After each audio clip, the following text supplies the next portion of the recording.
ನೋಡ್ತಾ ಇದ್ದೀರಾ, ಇದನ್ನ ಕೊನೆ ತನಕ ನೋಡಿ. ಇದೇನಂತ ಹೇಳಿದ್ರೆ home made soap. Home made soap ಯಾವ ತರ ಮಾಡೋದು, ಹೇಗೆ ಮಾಡೋದು ಅಂತ ನೋಡಿ. ಸೋಪ್ ಪೇಸ್ಟ್ನ ನಾನು ಫುಲ್ ಮೆಲ್ಟ್ ಮಾಡ್ತಾ ಇದ್ದೀನಿ.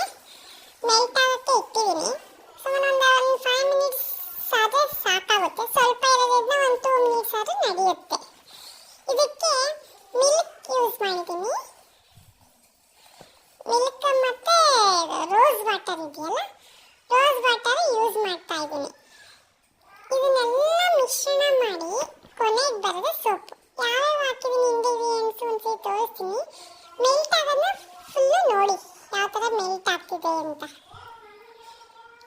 ಹಾಯ್, ನಮಸ್ಕಾರ, ಹೇಗಿದ್ದೀರಾ ಎಲ್ಲರೂ? ನಾನು ಚೆನ್ನಾಗಿದ್ದೀನಿ ಅಂತ ಹೇಳ್ತಾ ಮುಂದಕ್ಕೆ ಕಂಟಿನ್ಯೂ ಮಾಡ್ತಾ ಇದ್ದೀನಿ ಏನೇನು ಹಾಕಿದ್ದೀನಿ ಅಂತ. ಮತ್ತೆ ಹೋಮ್ ಮೇಡ್ ಸೋಪ್ ಯೂಸ್ ಮಾಡೋದ್ರಿಂದ ತುಂಬ ಯೂಸ್ಫುಲ್ ಆಗಿರುತ್ತೆ. ಯಾವುದೇ ರೀತಿ ಕೆಮಿಕಲ್ ಇರಲ್ಲ ನೋಡಿ. ರೋಸ್ ವಾಟರ್ ಹಾಗೆ ಸೋಪ್ ಬೇಸ್ ಇದು.